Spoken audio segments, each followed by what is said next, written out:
السلام علیکم ورحمۃ اللہ وبرکاتہ۔ الحمد للہ نحمده ونستعینه ونستغفره ونؤمن به ونعوذ باللہ من شرور انفسنا ومن سیئات اعمالنا، من يهده الله فلا مضل له ومن يضلل فلا هادي له، ونشهد ان لا اله الا الله وحده لا شريك له، ونشهد أن سيدنا ومولانا محمدا عبده ورسوله، فقد قال الله تبارك وتعالى في القرآن المجيد والفرقان الحميد: أعوذ بالله من الشيطان الرجيم، بسم الله الرحمن الرحيم. وظللنا عليكم الغمام وأنزلنا عليكم المن والسلوى كلوا من طيبات ما رزقناكم وما ظلمونا ولكن كانوا أنفسهم يظلمون. صدق الله العظيم وبلغنا رسوله النبي الأمين المكين الكريم، لمن الشاهدين والشاكرين والحمد لله رب العالمين. بعد توحید کے مدوال و شمع رسالت کے پروان غوث و خواجہ کے چاہنے والے مصطفیٰ جان رحمت صلی اللہ تعالی علیہ وسلم کی دیوان، آئیے آغاز گفتگو سے قبل ہم اور آپ مل کر انتہائی خلوص و محبت کے ساتھ غمت خضرا کی جانب لوٹ رہا اور حضور آقا نامدار مدینہ کے تاجدار احمد غریبوں کے غم کے ساتھ جناب رحمت المجتبیٰ محمد مصطفیٰ علیہ تحریت و فنا صلی اللہ تبارک و تعالی علیہ وسلم کی بارگاہ اقدس پناہ میں درود و سلام کرنا پیش کے پڑے اللہم صلی اللہ سیدنا مولانا محمد عادل جدی ولی کرم علیہ و صحابہ و بارک وسلم. ایک مرتبہ پڑھی اللہم صلی اللہ سیدنا مولانا محمد صلاۃ تنجینا بحوائج الاحوال والآفات وتقضي لنا بحاجة الحاجات وتطهرنا بحمد جميع السيئات وترفعنا بها عندك الدرجات وتبلغنا بمثل الآيات من جميع الخيرات في الحياة بعد الممات إنك على كل شيء قدير. رسول برکت کے لیے ایک دفعہ اللہم صلی اللہ علیہ وسلم علی سلام تعالی سیدنا محمد الحبیب القدیم الحرج المقبول بالحبائج كما بالغائب حسن الخواتم ويسمس الغمام بوجهه الكريم على آله وأصحابه بكل لمحة ونفس بعدد كل معالم لك يا الله يا الله يا الله. حضرت سیدنا موسیٰ کلیم اللہ نبی علیہ السلام کا ذکر شروع تھا، جس میں ہم نے اس سے قبل دیکھا کہ میدان تین میں جب آپ پہنچے اور وہاں جو حالات و واقعات آپ کے ساتھ پیش آئے، تو اسی میں جو اللہ تعالیٰ نے نعمتیں اس دور میں ان 40 سالوں میں بنی اسرائیل پر کی، اللہ تعالیٰ نے اس کا ذکر یہاں فرمایا. اللہ ارشاد فرماتا ہے وَظَلَّلْنَا عَلَيْكُمُ الْغَمَامَ وَأَنزَلْنَا عَلَيْكُمُ الْمَنَّ وَالسَّلْوَىٰ، اور ہم نے ابر کو تمہارا سائبان کیا اور تم پر منہ سلوہ اتارا. کلوا من طیبات ما رزقناکم، تو کھاؤ ہماری دی ہوئی ستری چیزیں. وما ظلمونا ولکن کانوا انفسہم یظلمون، اور انہوں نے ہمارا کچھ نہ بگاڑا، ہاں مگر اپنی ہی جانوں کا بگاڑ کرتے تھے.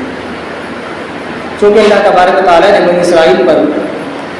بہت کچھ احسان فرمائے، کرم فرمائے، نعمتیں عطا فرمائی، لیکن انہوں نے ہر بار ناشکری. یہاں پر بھی ایسی ہی نعمتوں کا ذکر کر کے بتایا گیا کہ کس طرح سے انہوں نے اس نعمت کی بھی ناشکری کی. وَظَلَّلْنَا عَلَيْكُمُ الْغَمَامَ، یعنی کہ ہم نے تمہارے لیے ایک سائبان کیا. چونکہ بنی اسرائیل جس وقت میدان تی میں تھے اور یہ کھلا ہوا وسیع و عریض میدان تھا جہاں چھپنے کے لیے کوئی درخت یا کوئی گھر یا کوئی مکان بھی نہ تھا کہ جس کے سائے میں وہ لوگ ٹھہرے. اس وقت اللہ تعالیٰ نے یہ کرم کیا اور ایک بادل جو ہے تو ان کے اوپر سائبان کی طرح جو ہے تو اتار دیا گیا، ان کے اوپر کر دیا جاتا، جس سے ان لوگوں کے لیے سایہ ہو جاتا، وہ ان کے لیے چھت کا یا مکان کا سا بن جایا کرتا تھا. جس طریقے سے جیل میں قیدیوں کے لیے کھانے پانی کا انتظام کیا جاتا ہے، رہنے کا انتظام کیا جاتا ہے، 3 چیزیں دی جاتی، رہنے کے لیے کھانا اور پانی. تو اللہ تبارک و تعالیٰ نے بنی اسرائیل کو سزا تو یہ دی کہ میدان تی میں ان لوگوں کو قید کر دیا، لیکن ان لوگوں پر کرم بھی یہ کیا کہ ان کے ٹھہرنے کے لیے دن میں اللہ تعالیٰ ایک بادل کو نازل فرماتا جو ان کے اوپر سایہ کر دیتا، جس سے دھوپ سے وہ بچ جاتے، اور پھر منہ سلوہ بھی اتار دیا جاتا جسے وہ کھاتے تھے. لہٰذا بظاہر یہ نعمتیں تھیں، یہ نعمتیں اللہ کی تھی، لیکن بظاہر ایک قسم کا عذاب بھی تھا. تو غیر بہرحال فرمایا کہ الغمام یعنی غمام بولتے ہیں کہ ایک ایسا جیسے کہ رنج جو ہے اس کو غم اسی لیے لفظ غم سے بنا، چونکہ رنج جو ہے دکھ جو ہے انسان کے دل کو گھیر لیتا ہے، اسی لیے اسے غم کہتے ہیں۔ تو یہاں غمام سے مراد یہ کہ ایک ایسا سفید بادل کا ٹھنڈا ٹکڑا جو ان کے اوپر سائبان کی طرح اللہ تعالیٰ نے بھیج دیا، جو انہیں سورج کی روشنی سے جو ہے تو بچا لیا کرتا تھا۔ اب چونکہ وہ لوگ کھانے پینے کے حاجت مند تھے، اس لیے فرمایا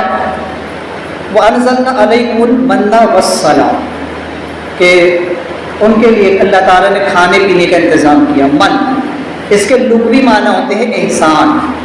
یعنی وہ چیز، وہ نعمت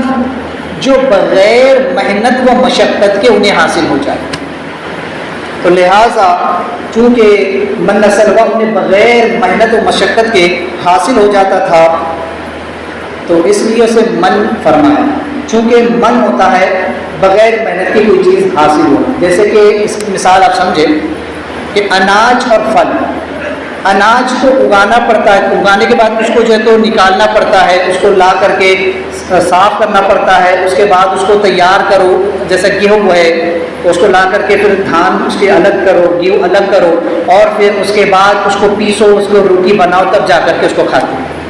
اسی طرح دیگر اناج کا بھی معاملہ ہے، اسے لانا پڑتا ہے، بنانا پڑتا ہے، تیار کرنا پڑتا ہے، پکانا پڑتا ہے، جب کھایا جاتا ہے۔ لیکن پھل وہ چیز ہے جسے آپ ڈائریکٹ براہ راست درخت سے توڑ کر کے کھا سکتے ہیں، اس کے لیے آپ کو کوئی محنت کرنے کی ضرورت نہیں ہے، اسے لا کر کے پکا کر کے جو ہے تو اسے کھانے کی ضرورت نہیں، بلکہ اسے آپ فوراً پیڑ سے توڑ کر کھا سکتے ہیں۔ اس لیے ہر پھل کو من کہا جاتا ہے، اس لیے کہ بغیر محنت اور بغیر مشقت کے وہ نعمت جو ہے حاصل ہو جایا کرتی ہے۔ لہٰذا چونکہ ان پر روزانہ صبح میں جو ہے تو ایک حلوہ کی ٹائپ شبنم برستی تھی، یہاں پر من سے مراد وہ شبنم ہے جو درخت یا پتھر پر گرے اور اس میں مزہ اور مزاج ہو، جیسے ترنجبین اور شیر خشت وغیرہ۔ چونکہ بنی اسرائیل پر اس وقت ایک شبنم برسا کرتی تھی جو وہاں کے درخت اور پتوں اور پتھروں کے اوپر گرتی تھی اور جم جایا کرتی تھی۔ بنی اسرائیل اپنی چادریں پھیلا دیا کرتے تھے رات ہی سے، اور اس کے اوپر وہ شبنم گرتی تھی اور وہ جم جایا کرتی تھی، جو کہ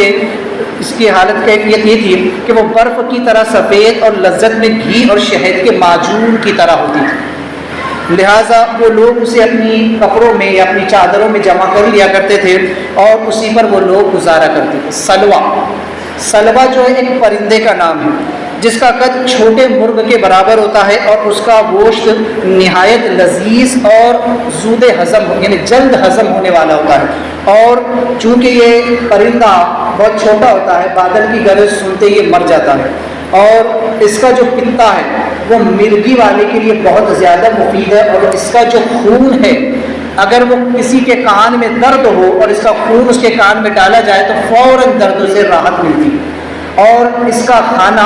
دل کو نرم بناتا ہے۔ لہٰذا یہ مصر اور حبشہ کے علاقوں میں کھاری پانی سمندر کے قریب میں پایا جاتا ہے۔ روزانہ رات کے وقت میں ہوا انہیں اڑا کر کے ان کے پاس لے آتی، جس کا شکار کر کے یہ لوگ اس کے کباب بنا کر کے کھایا کرتے تھے۔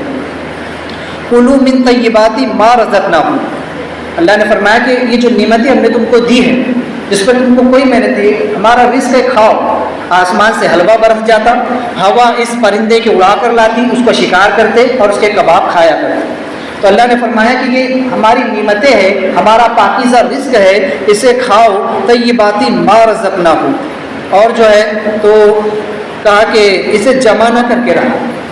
ایک شرط ان کے لیے لگا دی کہ یہ جو رزق تمہیں ملتا ہے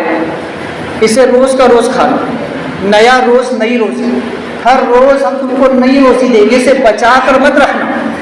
جس دن کے لیے جو رزق آیا ہے اسی دن اس کو مکمل کھا لینا، کل کے لیے بچا کر مت رکھنا۔ لہٰذا وہ ما ظلمنا، ان لوگوں نے اس پر عمل نہیں کیا اور انہوں نے کل کے لیے بچا کر رکھنا شروع کر دیا کہ تھوڑا بہت وہ بچا لیتے کہ کل جو ہے تو کھائیں گے۔ اس کا مطلب یہ ہوا کہ ان لوگوں کو رب تبارک و تعالیٰ کی قدرت پر اعتماد نہ تھا کہ کل کیا پتہ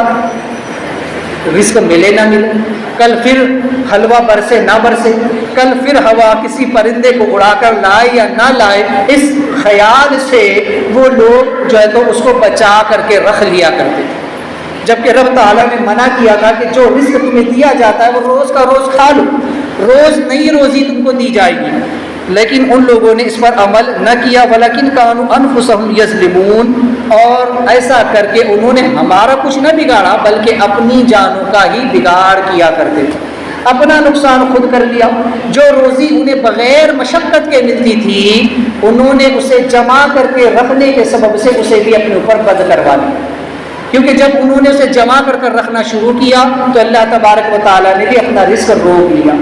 اور پھر ان لوگوں نے شکایت بھی کر دی تھی موسیٰ علیہ السلام سے کہ ہم جو ہے تو روزانہ ایک ہی طرح کا کھانا کھا کر کے جو ہے تو اس سے ہم بور ہو چکے ہیں، اس لیے ہمیں جو ہے تو کچھ اور بھی چاہیے، ہمیں نمکین بھی چاہیے یا اور دیگر چیزیں یا زمینی ہمیں اشیاء بھی چاہیے، جس کا ذکر آگے آ رہا ہے۔ تو چونکہ اللہ تعالیٰ نے فرمایا کہ تم نے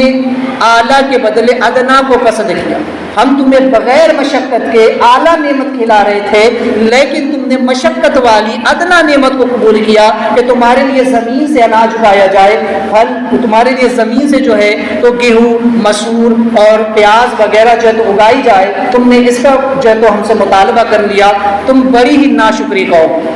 جو رزق تمہیں بغیر محنت کے مل رہا تھا اور جس پر قیامت کے دن تم سے حساب بھی نہیں ہونے والا تھا،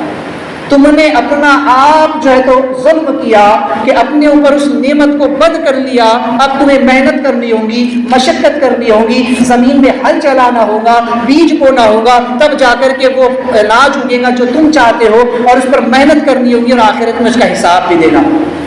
تو یہ ان لوگوں کی بے وقوفی ہے کہ جو رزق بغیر محنت کے مل رہا تھا انہوں نے اسے بند کروا دیا اپنے اوپر، اور وہ رزق انہوں نے قبول کیا جس کے لیے انہیں محنت بھی کرنی ہے اور آخرت میں اس کا حساب بھی دینا۔ آقا کریم صلی اللہ علیہ وسلم فرماتے ہیں کہ میری امت پر اللہ نے کرم فرمایا اور ان کے لیے کچھ کھانوں کو اللہ تعالیٰ نے ایسا فرما دیا کہ اس کا حساب اللہ قیامت کے دن نہ لے۔ وہ کھانا جو سحری میں کھایا جائے، وہ کھانا جو افطار میں کھایا جائے، اور وہ کھانا جو مہمان کے ساتھ کھایا جائے، اللہ اس کا حساب قیامت کے دن نہ لے۔ تو لہٰذا بہرحال بنی اسرائیل کے لیے وہ 40 سال کا عرصہ تو ایسا تھا کہ ان کے لیے اللہ تبارک و تعالیٰ من سلوہ اتارتا تھا جس کا حساب بھی ان سے یوں نہ تھا، لیکن انہوں نے اپنے اوپر جو ہے تو اس کو بند کروا دیا۔ میدان تی کے اندر جو بھی واقعات گزرے ان کے ساتھ،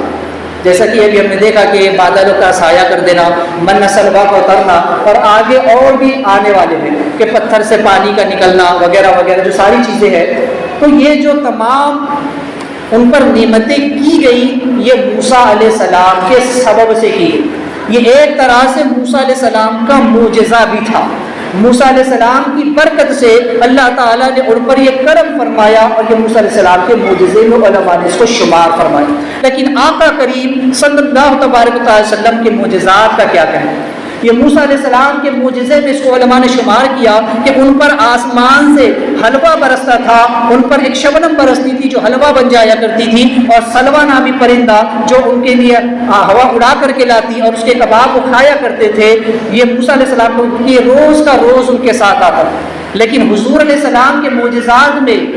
علماء فرماتے ہیں کہ آقا کریم صلی اللہ علیہ وسلم، ایک روایت کی ابو طلحہ کی متعلق روایت آئی ہے، اور ایک روایت میں سیدنا جابر رضی اللہ تعالیٰ عنہ کے متعلق روایت آئی ہے کہ سرکار صلی اللہ علیہ وسلم جب ان کے گھر تشریف لے گئے، انہوں نے حضور کی دعوت کی کہ ایک جنگ کے موقع سے کہ یا رسول اللہ کے سلام، آپ کو اور چند اصحاب کو میرے گھر دعوت ہے۔ آقا علیہ السلام چونکہ ان کے پاس ایک 6 مہینے کا بکری کا چھوٹا سا بچہ تھا، اور چند سیر جو 4 سیر گیہوں اور 3 سیر کا گوشت، اتنا بس ان کے پاس انتظام تھا۔ تو ان کی بیوی نے کہا تھا کہ جا کر کے حضور کو دعوت دے اور کہے کہ چند صحابہ کے ساتھ آئے، اگر زیادہ آ گئے تو پھر ہمارے لیے دقت ہو جائے گی۔ تو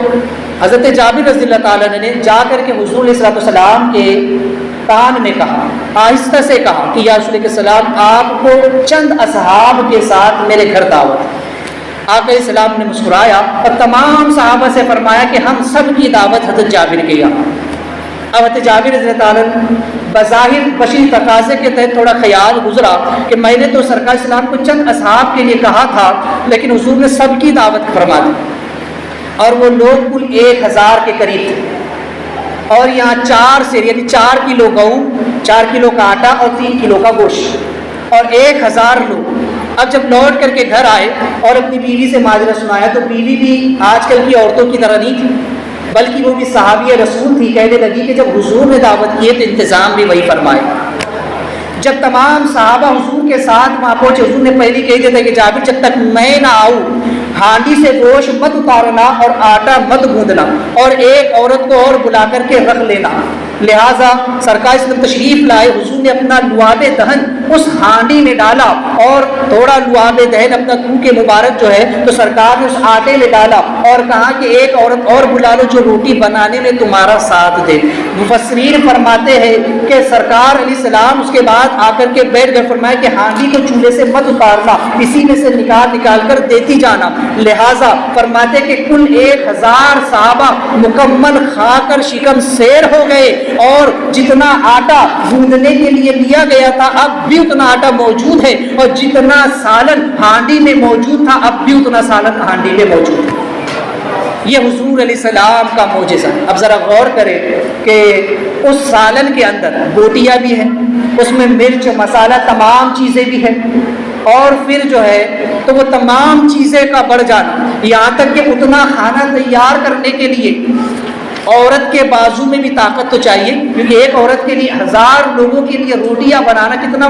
مشکل کام ہے، لیکن اتنی آسانی کے ساتھ وہ بنا لینا، گویا ان کے بازوؤں میں بھی اس طاقت و قوت کا پیدا ہو جانا، مفسرین فرماتے ہیں کہ سب حضور کا معجزہ ہے۔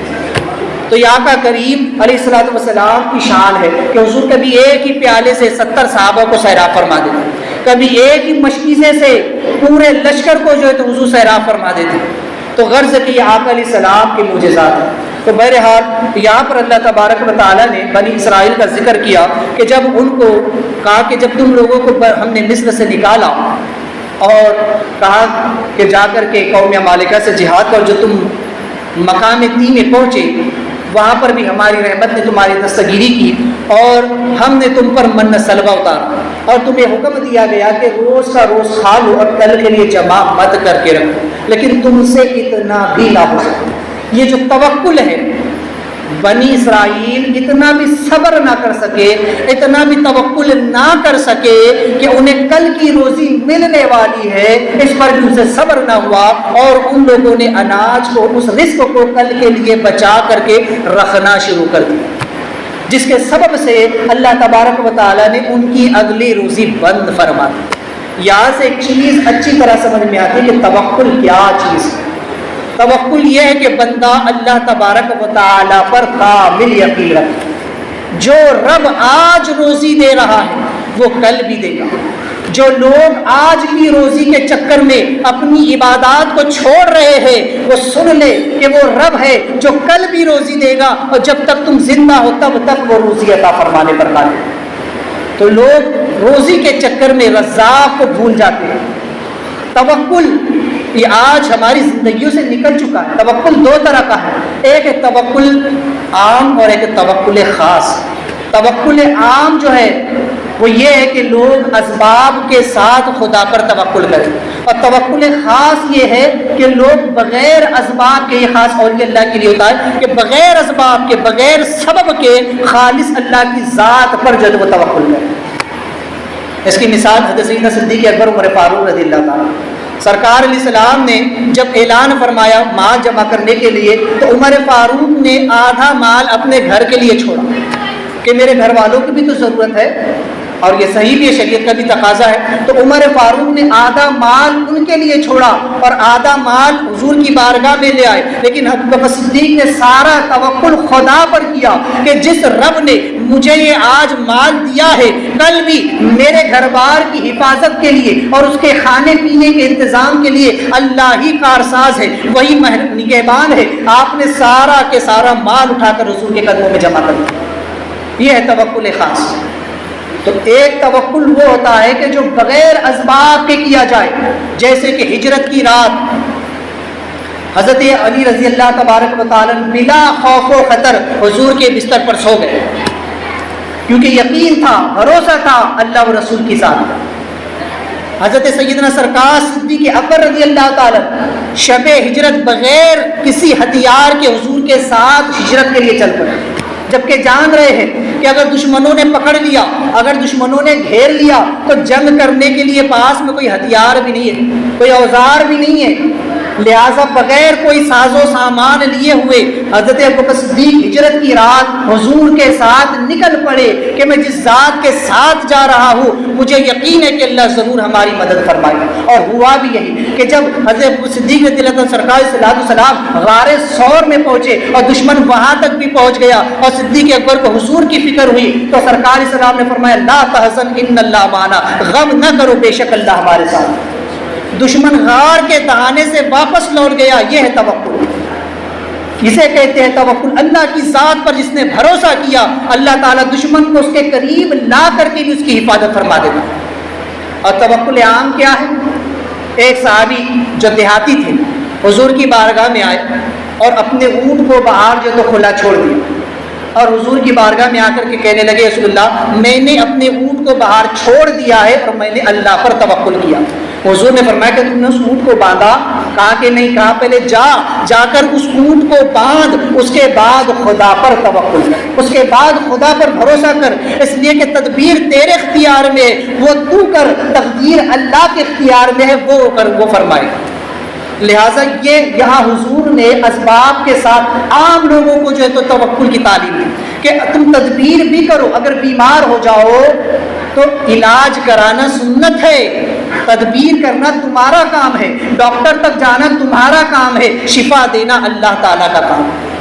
لیکن اللہ کے خاص محبوب بندے وہ ہوتے ہیں کہ جو بیماری میں بھی ڈاکٹر کے پاس نہیں جاتے، ان کا یقین اس قدر کامل ہوتا ہے کہ وہ کہتے ہیں کہ جس رب نے بیماری دی ہے شفا بھی وہی عطا فرمائے۔ سیدنا ایوب علیہ السلام جن کے پورے بدن کے اندر جو ہے تو زخم ہو چکے ہیں، پورا بدن جو ہے تو بظاہر جو ہے تو جس کو ہم یہ تو نہیں کہہ سکتے سڑ گیا، لیکن پورا بدن میں جو ہے تو زخم ہو چکے ہیں اور بدن کے اندر جو ہے تو کیڑے بھی آ چکے ہیں، لیکن حضرت ایوب علیہ السلام کا صبر دیکھے کہ کوئی کیڑا اگر بدن سے نیچے بھی گر جاتا اسے اٹھا کر رکھ دیتے کہ شاید اللہ نے تیرا رزق یہیں پر لکھا ہے، اور کامل یقین اللہ کی ذات پر تھا۔ جب اللہ نے اس امتحان کی منزل سے گزارا اور آپ صبر و استقامت کے ساتھ جمے رہے، تب اللہ تعالیٰ نے جبریل امین کو بھیجا، آپ نے اپنا پنکھ مارا، ایک پانی کا چشمہ جاری ہوا، فرمایا ایوب اس میں غسل کرو، تم پہلے کی طرح صحت یاب ہو جاؤ۔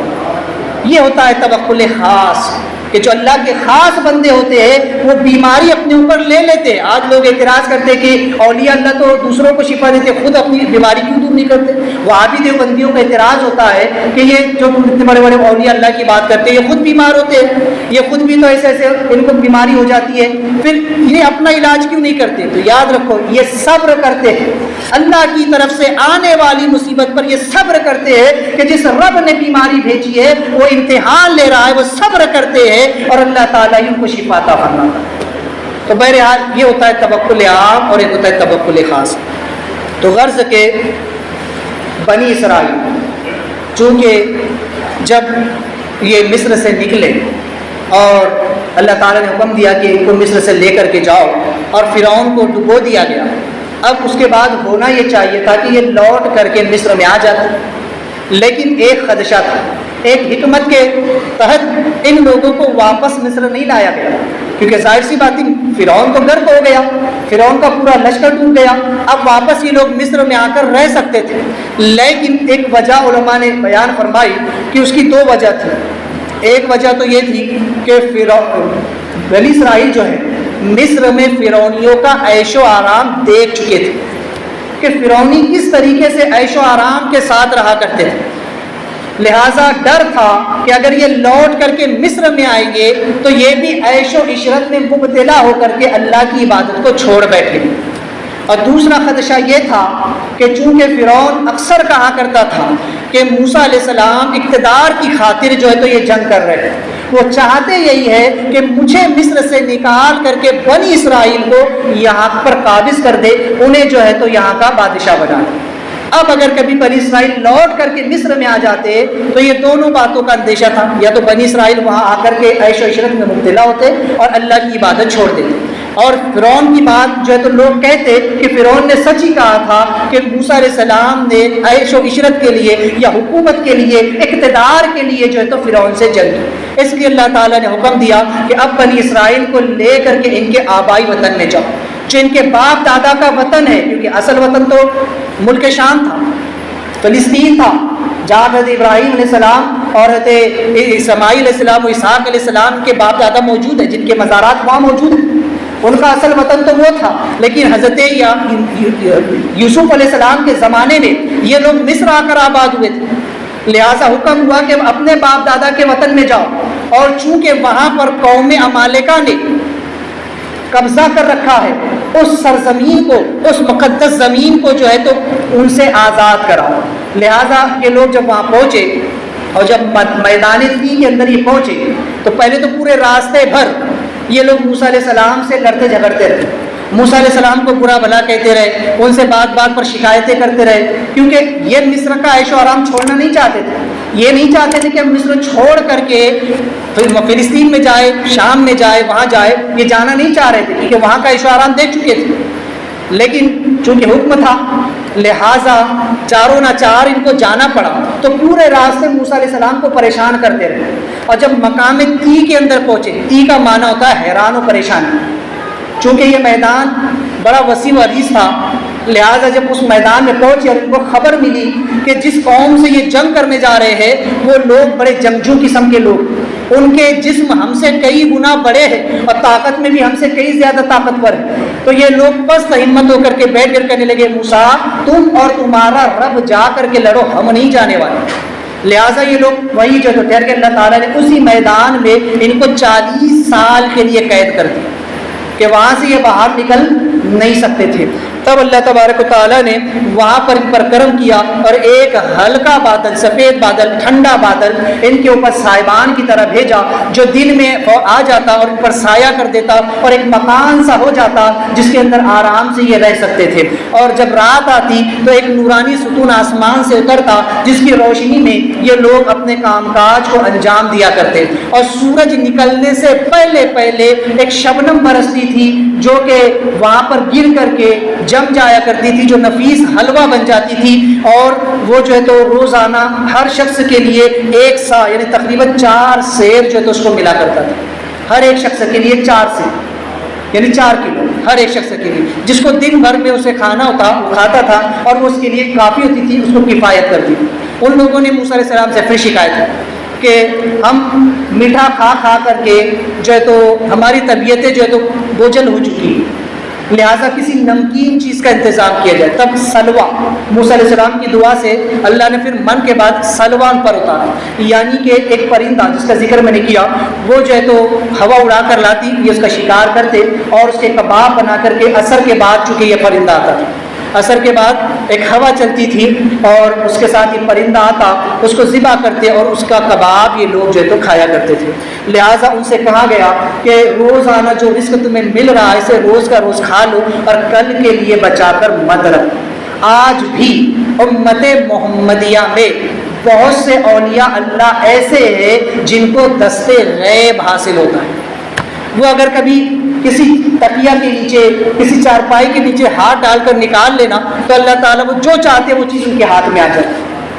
کئی بزرگان دین کے ایسے کئی واقعات کہ انہوں نے جو ہے تو بظاہر لوگوں نے دیکھا کہ ان کے ہاتھ میں جو ہے ایک پیالہ ہے، اس کے اندر انہوں نے پانی بھرا اور وہ پانی پی رہے ہیں، یہ سمجھے صرف خالص پانی ہے، لیکن جب دوسرے کو دیا تو دیکھا تو وہ نفیس قسم کا کبھی حلوہ ہے، کبھی شربت ہے، کبھی کوئی اور چیز ہے۔ تو یہ دست غیب ہوتا ہے، یعنی کہ ان اولیاء اللہ پر اللہ کا کرم ہوتا ہے، لیکن شرط یہی ہوتی ہے کہ جو چیز اللہ نے ان کو دی اسی وقت اس کو مکمل کھا کر کے ختم کر دیا جائے، اسے کل کے لیے بچا کر نہ رکھا جائے۔ یہاں سے یہ سبق ملتا ہے کہ جو چیز بچا کر رکھی جاتی ہے وہ سڑ بھی جاتی ہے اور آئندہ وہ نعمت گھٹ بھی جاتی ہے، کیونکہ بنی اسرائیل سے پہلے اناج سڑا نہیں کرتا تھا، اناج خراب نہیں ہوتا تھا۔ حدیث پاک میں ہے کہ آقا علیہ الصلوۃ والسلام فرماتے ہیں کہ اگر بنی اسرائیل نہ ہوتے تو اناج کبھی نہ سڑا، اس لیے کہ جب سے انہوں نے رزق کو بچا کر رکھنا شروع کر دیا، تب سے ہوا یہ کہ کباب جو تھے انہوں نے چھپا کر کے رکھ دیتے، بچا کر کے رکھ دیتے، وہ سڑ جاتے اور اس کی بدبو سے لوگ پریشان ہوتے، بیماری پھیلتی، جس کے سبب سے اللہ تبارک و تعالیٰ نے اس نعمت کو ان سے روک دیا۔ تو لہٰذا اس زمانے میں جب کہ وہ 40 سال کا عرصہ ان پر گزرا، اس میں جو بچہ ان کے یہاں پیدا ہوتا اس کے بدن پر قدرتی لباس ہوتا ناخون کی طرح، اور وہ لباس اس کے جسم کے ساتھ بڑھتا بھی جاتا تھا۔ اس زمانے میں نہ ان کے بال بڑھتے تھے نہ ان کے ناخن بڑھتے تھے تاکہ حجامت کی ضرورت نہ پڑے، اور نہ ہی کپڑے میلے ہوتے تھے نہ پھٹتے تھے تاکہ نہ درزی اور دھوبی کی ضرورت پڑے۔ اور اسی طرح جو ہے تو اللہ تبارک و تعالیٰ نے ان پر بے شمار نعمتیں اپنی فرمائی۔ تو غرض کے لیکن اس کے باوجود بھی ان لوگوں نے ناشکری کی اور بے صبری کی اور توکل کو ہاتھ سے چھوڑا۔ توکل یہ ایک بہت بڑی چیز ہے، خیر بہرحال اس کو بھی آگے سے کرو، چند بڑی چیزیں سمجھ لے کہ نافرمانی کرنے سے عذاب الہی آتا ہے، اور لوگ جو ہے تو طرح طرح کی مصیبتوں میں قید کر دیے جاتے ہیں۔ بنی اسرائیل انہوں نے حضرت موسیٰ علیہ السلام کے حکم کی نافرمانی، اللہ کے حکم کی نافرمانی کی، جس کے سبب سے 40 سال کے لیے ایک میدان میں قید کر دیے گئے۔ اور آپ جانتے قید خانہ کیسا ہوتا ہے؟ جیل خانے میں کبھی جا کر کے دیکھیں، وہاں کھانا پینا تو ملتا ہے، رہنا تو ہو جاتا ہے، وہ کھانا پینا بظاہر جو ہے تو نعمت تو ہوتی ہی ہے، لیکن بظاہر ایک قسم کا عذاب ہوتا ہے۔ ہر انسان پانا چاہتا ہے، ہر انسان چاہتا ہے کہ وہ جیل کا کھانا نہ کھائے، وہ جیل میں جو ہوتا ہے نا اس کی رات گزرے، وہ اپنے گھر پر آرام سے سوئے، اپنے گھر کا لذیذ کھانا کھائے۔ لہٰذا میدان تی کے اندر ایک طرح سے یہ قید تھے، لیکن اللہ تبارک تعالیٰ نے کرم فرمایا اور یہ نعمتیں دی۔ تو اللہ کی نافرمانی کرنے کے سبب اللہ تعالیٰ لوگوں کو مصیبتوں میں مبتلا فرماتا ہے۔ اب ہم اپنے حالات کا اگر جائزہ لیں کہ آج امت محمدیہ اللہ و رسول کے فرامین کو بھلا بیٹھی ہے، آج اگر اپنے حالات کا جائزہ لیں کہ ہم دین و شریعت سے دور ہو بیٹھے ہیں، اللہ و رسول کے فرامین سے دور ہو بیٹھے ہیں، یہی سبب ہے کہ یہ ملک ہند ہمارے لیے قید خانہ بن چکا ہے۔ آج یہ ظالم بادشاہ ہم پر مسلط کر دیا گیا، جو ہم پر طرح طرح کے ظلم و ستم ڈھا رہا ہے۔ یہ ملک جو کہ سیکولرزم ہے، یہ ملک جہاں پر ہر کسی کو اپنی آزادی کے ساتھ رہنے کا پورا حق ہے، ہر کسی کو اپنے اظہار خیال کا حق ہے، لیکن یہاں سارے قانون صرف مسلمانوں کے لیے بنائے جا رہے ہیں۔ مسلمانوں کا آرکشن ختم کیا جا رہا ہے، ان کا ریزرویشن ختم کیا جا رہا ہے، ان پر طرح طرح کے نئے قوانین سختی کے نافذ کیے جا رہے ہیں، ان سے ان کی آزادی چھینی جا رہی ہے، کبھی پابندیاں عائد کی جا رہی ہے۔ کیونکہ ہم نے اللہ و رسول کی نافرمانی کی، اس لیے ہم بھی ایک طرح سے یہاں قید کر دیے گئے۔ اور اگر اس قید سے آزاد ہونا ہے تو شرط یہی ہے کہ پھر ہمیں اللہ و رسول کے فرامین پر عمل کرنا ہوگا، ہمیں اللہ و رسول کو راضی کرنا ہوگا، تو اللہ تبارک و تعالیٰ کو یا وہ وقار عطا فرمائے گا۔ دوسری چیز یہ کہ جب رب تبارک و تعالیٰ کوئی مصیبت نازل فرماتا ہے تو ساتھ ہی اس کی تدبیر بھی اور اس کا علاج بھی اتار دیتا ہے۔ حدیث پاک میں کہ اللہ تعالیٰ جب بیماری کو اتارتا ہے تو اسی کے ساتھ اس کا علاج بھی اتار دیا جاتا ہے۔ بنی اسرائیل پر اللہ تعالیٰ نے مصیبت اتاری کہ ان کو میدان تی میں قید کر دیا، تو اللہ تعالیٰ نے کرم بھی کیا کہ ان کو جو ہے تو کھانے پینے رہنے اور دیگر سہولیات کا انتظام بھی اللہ تعالیٰ نے کر دیا۔ آج بھی اگر ہم اس ملک میں اگرچہ پریشان ہیں، اگرچہ ہم پر مصیبتیں ہیں، لیکن باوجود دیکھیں کہ اللہ تعالیٰ نے پھر بھی ہم پر کرم فرمایا ہو، پھر بھی بہت کچھ ہم پر جو نعمتیں ہیں ان نعمتوں کو یاد کریں، ان نعمتوں کو دیکھے کہ اللہ تبارک و تعالیٰ باوجود اس کے کھلا رہا ہے، پلا رہا ہے، جلا رہا ہے، اور اچھے سے اچھے حالات میں پھر بھی ہم رہ رہے ہیں۔ ذرا ان لوگوں کے حالات کو دیکھے، دوسرے لوگوں کے حالات کو دیکھے جو ہم سے بھی زیادہ مصیبتوں میں ہے، پریشانیوں میں ہے، جن کے پاس رہنے کو گھر نہیں ہے، جن کو کھانے کے لیے ایک وقت کا نہیں مل رہا ہے، پھر بھی وہ لوگوں کی بنسبت ہماری زندگیاں بہتر ہے، لیکن ہم اللہ کے حضور جھکنے کو تیار نہیں۔ لاک ڈاؤن کا زمانہ کس نے نہیں دیکھا؟ جب لوگ اپنے گھروں میں قید کر دیے گئے، اس کے باوجود بھی اللہ تعالیٰ نے مسلمانوں کو اچھے سے اچھا رزق کھلایا۔ لاک ڈاؤن کے زمانے میں لوگ گھروں میں قید ہو کر کے بھی اللہ کی روزی کھاتے رہے، اچھے سے اچھا کھاتے پیتے رہے، لیکن باوجود اس کے وہی کی وہی حال، پھر وہی کی وہی نافرمانی۔ تو بہرحال اللہ تعالیٰ اگر مصیبت بھیجتا ہے تو ساتھ میں اس کا علاج بھی بھیجتا ہے، لہٰذا بے صبری کرنے کے ساتھ جو ہے تو نعمتیں چھین جایا کرتی۔ جب لوگ بے صبری کرتے ہیں تو اللہ تعالیٰ نعمت چھین لیتا ہے۔ ان اللہ مع الصابرین، اللہ صبر کرنے والوں کے ساتھ۔ جس نے بے صبری کی اللہ تعالیٰ اس سے نعمتوں کو چھین لیتا ہے۔ بنی اسرائیل جن کو بلا مشقت منہ سلوہ مل رہا تھا، کوئی محنت کیے بغیر ان کو روزی کھلائی جا رہی تھی، انہوں نے وہاں بھی ناشکری کر دی۔ ہم ایک طرح کا کھانا کھاتے کھاتے اگ چکے، ہمیں کچھ اور بھی چاہیے، ہمیں زمین سے اگنے والا اناج چاہیے وغیرہ وغیرہ۔ تو اللہ تعالیٰ نے پھر اس نعمت کو روک دیا، اس نعمت کو بند کر دیا، مشقت میں مبتلا کر دیے۔ لہٰذا انہوں نے جب بے صبری دکھائی تو اللہ تبارک تعالیٰ نے اپنی نعمت روک لی۔ آج بھی ہمارے اندر یہی حال ہے، ہم بھی بے صبرے ہو چکے ہیں، ہمارے اندر بھی صبر نہیں رہا۔ لہٰذا آج انسان ہمارا حال یہ ہے کہ نیکیوں پر ہم سے صبر نہیں ہوتا، کہ نیکی کرنے کے لیے ہم کوشاں نہیں رہتے، گناہوں پر صبر نہیں ہوتا، یعنی گناہوں سے بچتے نہیں ہیں۔ ہمارا حال کچھ ایسا ہی ہو چکا ہے، ہم بس چاہتے ہیں کہ ہم جو چاہے وہ اللہ فوراً کر دے، لیکن جو رب چاہتا ہے ہم وہ کرنے کے لیے تیار نہیں۔ آپ ایک زمانہ دیکھیں کہ مغلوں کا جو دور گزرا، 1000 سال تک انہوں نے اس ملک پر راج کیا، 1000 سال تک یہ حکومت کی۔ لیکن جب ان لوگوں کے اندر بھی بگاڑ آیا اور جب انہوں نے بھی بے صبری کی اور اللہ و رسول کے قوانین کے ساتھ انہوں نے مذاق کیا تو پھر ان کی بھی حکومت تہس نہس کر دی۔ آج تک مسلمانوں کو ان کا کھویا ہوا وقار نہیں ملا، آج تک مسلمانوں کو وہ امامت کبریٰ نہیں ملی۔ کیوں؟ کیونکہ وجہ یہ ہے کہ آج بھی ہم بے صبر ہیں۔ اگر آج بھی صبر کا دامن ہم تھام لے اور آج بھی اگر ہم لوگ اللہ و رسول کے فرامین پر عمل پیرا ہو جائے تو پھر وہ وقت دور نہیں کہ پوری دنیا پر حکومت ہماری۔ ڈاکٹر اقبال نے صحیح کہا تھا کہ چین و عرب ہمارا، ہندوستان ہمارا، مسلم ہے ہم، وطن ہے سارا جہاں ہمارا۔ صرف ایک ملک ہندوستان نہیں بلکہ پوری دنیا کے لیے اللہ نے فرمایا تھا انی جاعل فی الارض خلیفہ، کہ میں پوری زمین کے لیے تمہیں خلیفہ بنا رہا ہوں۔ مسلمان پوری زمین پر حکومت کرنے کے لیے پیدا کیا گیا، لیکن صرف اپنی بدعمالیوں کے سبب سے یہ قوم آج کفار و مشرکین کے ماتحت ذلت و رسوائی اٹھا رہی ہے۔ یہ ہمارے جو تو بڑا ہی ہمارے لیے المیہ۔ بہرحال ایک چیز کے جب لوگ گناہ کرتے نا تو گناہ کرنے سے انسان اپنا آپ برا کرتا ہے، نہ اس سے خدا کی ذات پر کوئی فرق آتا ہے، نہ انبیاء و اولیاء کو اس سے کوئی فرق پڑتا ہے۔ جو انسان گناہ کرتا ہے وہ اپنے آپ کو دھوکے میں رکھتا ہے، اپنے آپ کا نقصان کرتا ہے۔ نہ خدا تبارک و تعالیٰ کی شان گھٹتی ہے، نہ انبیاء و اولیاء کو کوئی فرق آتا ہے، لیکن رب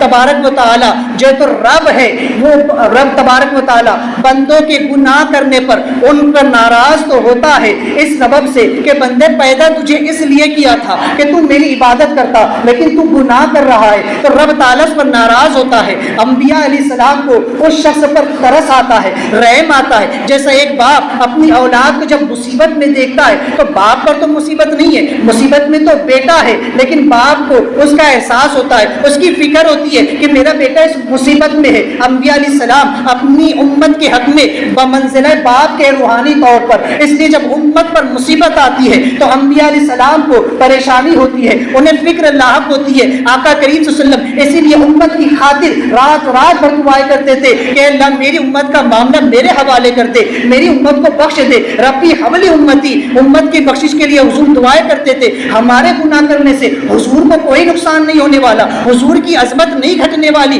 حضور کی شان میں کوئی کمی نہیں آنے والی۔ ارے ہم سارے لوگ مل کر بھی نماز پڑھنا چھوڑ دے، روزے رکھنا چھوڑ دے، عبادت کرنا چھوڑ دے، اللہ کی شان میں ذرہ برابر فرق نہ آئے گا، حضور علیہ السلام کی شان میں ذرہ برابر کمی نہ آئے گی، ان کی شریعت کو نہ مانو گے، ان کی شریعت کے تحفظ کے لیے نہ اٹھو گے تو ان کی شریعت پر کوئی فرق نہیں پڑنے والا، ان کی ذات پر کوئی فرق نہیں آنے والا، نقصان ہمارا ہی ہونے والا، نقصان ہم اپنا ہی کر رہے ہیں، ہم نے اپنے آپ کو دھوکے میں ڈال رکھا ہے۔ ارے وہ تو کرم کر رہے ہیں کہ باوجود گناہوں کے بھی وہ ہماری بخشش کی دعا کر رہے ہیں۔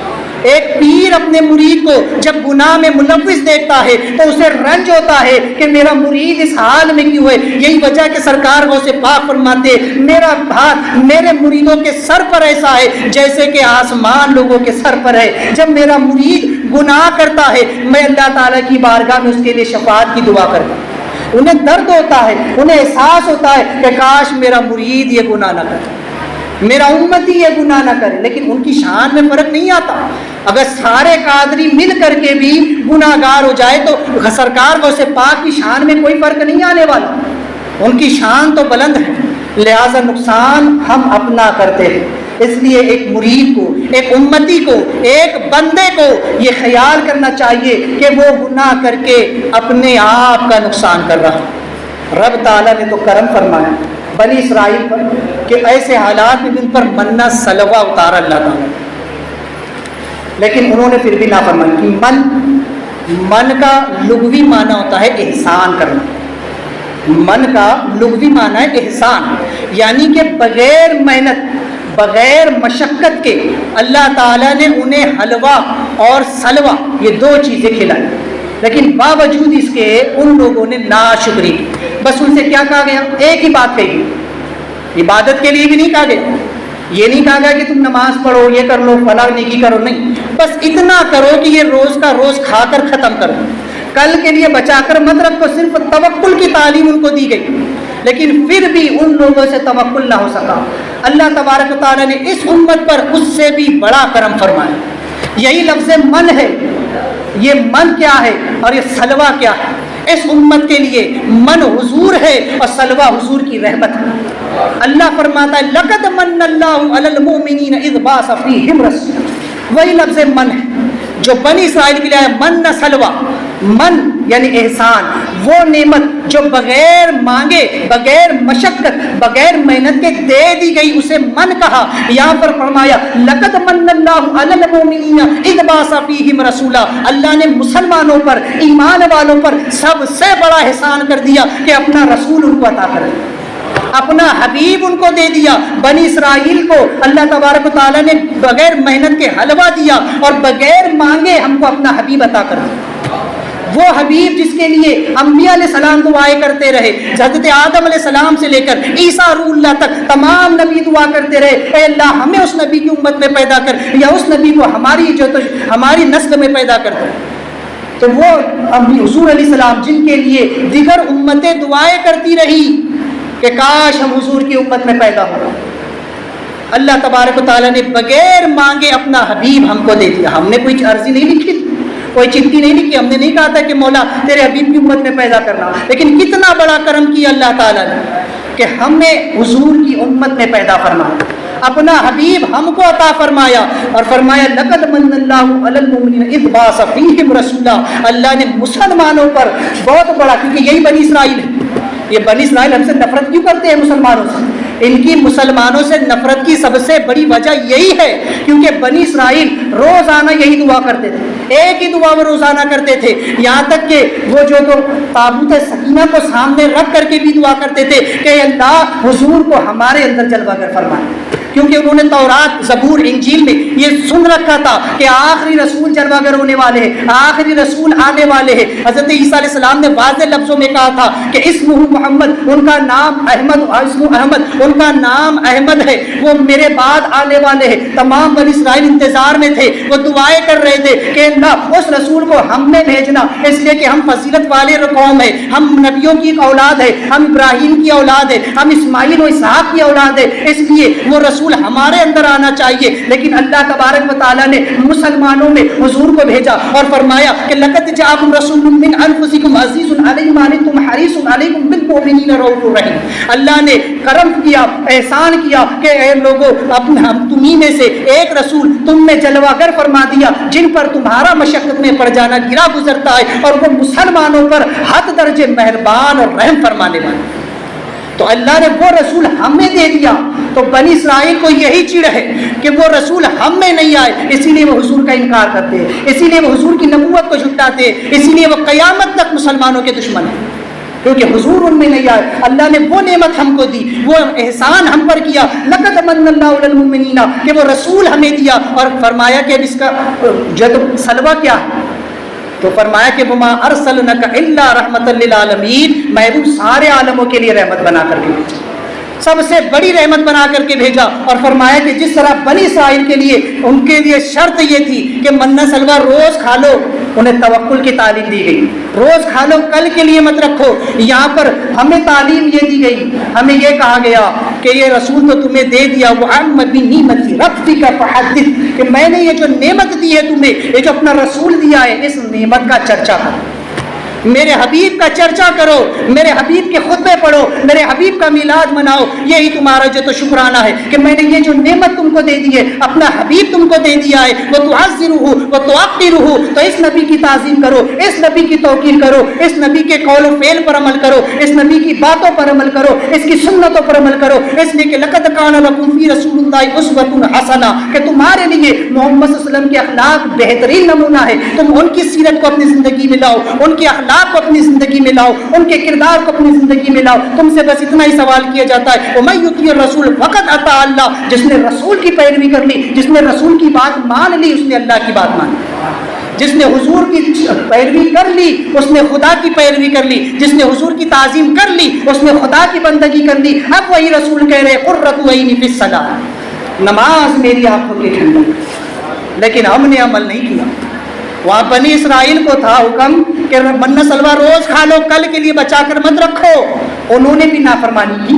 ناشکری کی، بے صبری کی، اور یہاں امت کو حکم ہے کہ رسول کے قول و فعل پر عمل کرو، رسول کی باتوں پر عمل کرو، لیکن ہم نے حضور کی باتوں کو چھوڑ دیا، حضور کی سنتوں کو چھوڑ دیا، اور یہود و نصارہ کے طریقے کو اپنا لیا، دنیا کے فیشن کو قبول کر لیا، نمازوں کو چھوڑ دیا۔ کتنے افسوس کی بات ہے کہ اللہ اکبر، وہ لوگ ہم سے پہلے والے انہیں دین کی قدر تھی، اور آج ہمیں دنیا کی قدر، کیونکہ ایک چیز ہے کہ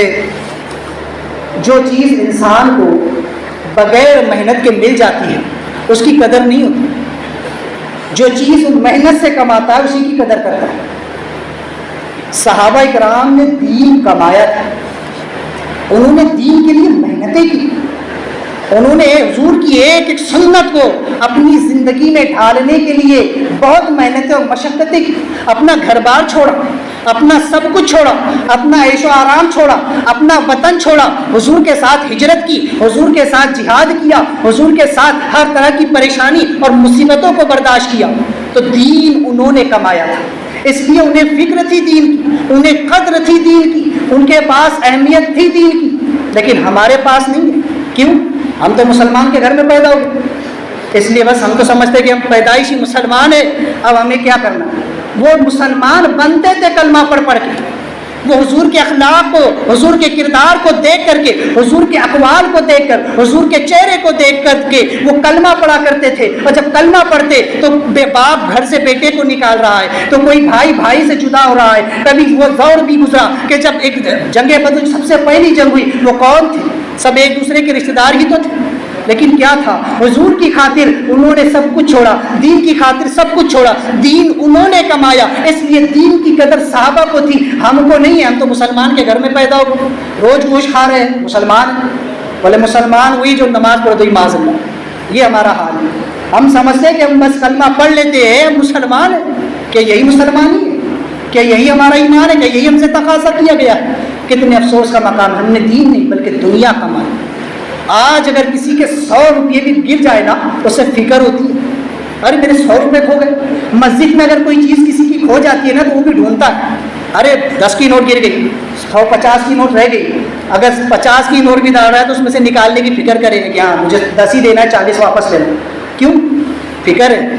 اس 40 کی بھی اس کو فکر ہے کہ نہیں جانی چاہیے، ہے نا، نہیں کھونی چاہیے۔ لیکن ایک وقت کی نماز چھوٹ جائے کوئی غم نہیں، کوئی افسوس نہیں ہے، رمضان کے روزے چھوٹ جائے کوئی فکر نہیں ہے، شریعت کی پامالی ہو کوئی فکر نہیں ہے، زندگیوں سے سنتوں کا نور نکل جائے کوئی فکر نہیں ہے، ہم سے اللہ و رسول کے فرامین چھوٹ جائے کوئی شرم نہیں آتی، کوئی حیا نہیں آتی، کوئی تکلیف نہیں ہوتی۔ ارے ہو گیا، نماز چھوٹ گئی، مجھے کچھ احساس نہیں ہے۔ صحابہ کا حال یہ تھا کہ اگر ایک وقت حضرت عمر فاروق رضی اللہ تعالیٰ نماز پڑھ رہے تھے اور عین حالت نماز میں آپ کو اپنے باغیچے کا خیال آ گیا، بہت بڑا باغیچہ تھا عمر فاروق کا کھجوروں کا، آپ کو خیال آ گیا اور اسی میں ایک رکعت کم و بیش ہو گئی، جیسے ہی سلام پھیرا فوراً وہ باغیچہ اللہ کی راہ میں صدقہ کر دیا، کہا کہ اس باغیچے نے میری نماز میں خلل ڈالا ہے، یہ پورا کھجوروں کا باغیچہ میں اللہ کی راہ میں صدقہ کرتا۔ کیوں؟ نماز کی اہمیت تھی کہ میری نماز میں خلل آ گیا اس باغیچے کی وجہ سے، تو پورا کی پورا باغیچہ دے دیا۔ لیکن آج یہاں نہیں، میرے کیلے کھٹ رہے ہیں، آج ملا کٹنے والا ہے، نماز چھوٹ ہے چھوٹ جائے، لیکن کیلے کا بھاؤ آج ٹیٹ ہے، آج تو جان ہی جانا۔ میرا آج دکانداری کا کام ہے، آج جو ہے تو بھلا موسم ہے، یہ ہے میری آج دکان اچھی چلنے والی ہے، میری روزگار ہے، یہ اس کے لیے آج لوگ نمازیں چھوڑ دیتے۔ وہ صحابہ تھے جنہوں نے نماز کے لیے اپنی دنیا کو ترک کر دیا، اور ایک ہم ہے جو دنیا کی خاطر نماز کو چھوڑ رہے ہیں۔ ان کے نزدیک دین کی قدر تھی، دنیا کی نہیں۔ ہمارے پاس دنیا کی قدر ہے، دین کی۔ کسی نے ایک روایت لکھی ہے کہ ایک مرتبہ ایک شخص جو ہے تو ایک قیمتی چادر سے، ریشمی اور قیمتی سونے کی چادر جو ہے تو اس میں موتی جڑے ہوئے تھے، اس سے اپنے جوتے صاف کر رہا تھا۔ کسی نے پوچھا کہ بے وقوف ہو، اتنی قیمتی چادر اور اپنے گندے جوتے سے صاف کر رہے ہو؟ اس نے کہا کہ یہ چادر جو ہے مجھے وراثت میں ملی ہے میرے باپ دادا سے، اور یہ جوتے میں نے اپنی محنت سے کمائے، اپنی محنت کی اتنی قدر ہے اسے۔ تو سوچے کہ آج ہم کیا کما رہے ہیں اور کیا گوا رہے ہیں، اس پر غور کریں۔ بہرحال اللہ تبارک و تعالیٰ نے جو ہے تو یہ کرم کیا۔ یہاں پر بس ایک آخری چیز تصوف کی سمجھ لیں۔ بنی اسرائیل یہ ملک مصر میں تھے، ان کا اصل وطن ملک شام۔ اب انہیں مصر سے نکل کر شام تک جانا ہے، اور موسیٰ علیہ السلام کے ساتھ ہے۔ درمیان میں انہیں حکم ہوا کہ قوم مالکہ سے جہاد کرو، انہوں نے اس سے انکار کیا، جس کے لیے یہ ایک میدان کے اندر قید کر دیے اور وہاں مصیبتوں میں پھنس گئے۔ یہاں پر صوفیہ اکرام فرماتے ہیں کہ انسان کی جو روح ہے یہ عالم ارواح میں تھی، اور اس کا اصل وطن، اس کا آبائی وطن جنت ہے، کیونکہ آدم علیہ السلام کہاں تھے؟ جنت میں۔ آدم علیہ السلام جنت سے دنیا میں آئے، بعد میں جنت ہی میں جائیں گے، تو لہٰذا اصل وطن اس کا جنت ہے۔ اب عالم ارواح سے نکلے، باپ کی پشت میں آئے، ماں کے رحم میں، اور اب اس دنیا میں آ کر کے یہاں آ کر کے ہم پھنس گئے میدان تین۔ کیوں؟ کیونکہ ہمیں حکم ہے کہ اپنے نفس سے جہاد کریں۔ میدان تین میں پہنچ کر کے بنی اسرائیل کو پتہ چلا قوم مالکہ سے جہاد کرنا ہے، بڑی طاقتور قوم۔ اس دنیا میں آ کر کے انسان سے کہا گیا، حضور نے فرمایا اپنے نفس سے جہاد کرنا سب سے بڑا چیز، کیونکہ یہ بظاہر بڑا طاقتور ہے، انسان کو نیکی سے روکتا ہے، گناہ کی طرف لے جاتا ہے۔ تو لہٰذا اپنے نفس سے جہاد کرے، پھر اس کا ٹھکانہ جنت ہے۔ اس کے بعد اس کا جو آبائی وطن ہے، جہاں سے ہمارے باپ آدم علیہ السلام آئے تھے، وہ جنت ہے، ہمیں وہاں جانا۔ اس لیے اس دنیا میں اس نفس کے ساتھ جہاد کرے اور اپنی آخرت کو کامیاب بنائے۔ دوران گفتگو غلطی و توبہ کرتا ہوں، استغفر اللہ ربی من کل ذنب و اتوب الیہ۔ حضرات، چونکہ مسائل کا بھی سلسلہ شروع تھا اور اس سے قبل میں نے قاعدہ خیرہ سے متعلق 3 مسئلہ ذکر کیے تھے، آج میں 3 مسئلے سمجھے۔ قاعدہ میں انگلیوں کو اپنی حالت پر چھوڑنا، یعنی انگلیاں نہ بالکل کھلی ہوئی ہو اور نہ ملی ہوئی ہو، اور جو ہے تو نہ ہی اس سے گھٹنوں کو پکڑے بلکہ اسے کھول کر۔ جب قاعدے میں بیٹھتے ہیں تو بہت سے لوگ کیا کرتے ہیں، جو گھٹنا رہتا ہے تو بہت سے لوگ گھٹنے کو ایسا پکڑ لیتے ہیں، یہ خلاف سنت۔ بہت سے ایسا پھیلا کر کے رکھتے ہیں، یہ بھی خلاف سنت۔ اور اس طریقے سے بالکل اپنی حالت پر چھوڑ دیں۔ انگلیوں کے جو پورے یعنی جو آگے کے حصے وہ گھٹنے سے بس اتنا ملے رہے، اس سے نیچے نہ جائے، کعبے کی رخ سے نہ پھرے، کیونکہ نیچے کر دینا تو وہ زمین کی سمت میں ہو جائے گی، کعبے کی طرف ہو، یہی سنت ہے۔ ایسا کر دے نماز تو ہو جائے گی لیکن خلاف سنت ہے، لہٰذا اس طرح کا خیال رکھیں۔ دوسرا یہ کہ التحیات پڑھتے وقت تشہد جب پڑھے تو اشہد اللہ الہ الا اللہ، تو اللہ پر انگلی کو اٹھائے اور اس طریقے سے ہاتھ چونکہ رہتا ہے تو یہ 3 انگلیوں کو مول لیں اور انگوٹھے پہ، اور اس طریقے سے اشہد اللہ الہ الا اللہ، اللہ پہ اس کو کر کے اور ہاتھ کو مکمل صحیح کر دیں، جیسا پہلے تھا ویسے۔ بعض لوگ ایسے ہی چھوڑ دیتے ہیں رکھ کر، یہ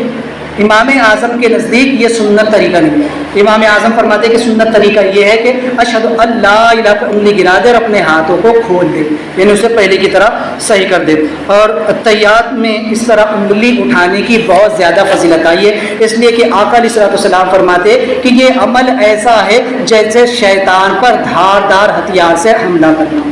اور ایک روایت میں ہے کہ یہ اس طرح انگلی اٹھانا شہادت کی گویا شیطان کے دل میں خوف ڈالنا ہے، تو لہٰذا اس کو ذہن میں رکھے۔ اور ایک مسئلہ اور سمجھ لے، بات آئی تو کہ اگر جو شخص مسبوق ہے،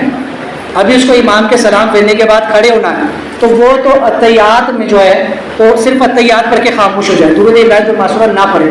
ہے نا. اور دوسرا طریقہ یہ ہے کہ وہ صرف کلمے کی تکرار کرے، اشہد ان لا الہ الا اللہ، اشہد ان لا الہ الا اللہ. انشاءاللہ دیگر مسائل آئندہ ہفتے بیان ہوں گے. توبہ کرتا ہوں، استغفر اللہ ربی من کل ذنب و اتوب الیہ، لا الہ الا اللہ محمد رسول اللہ.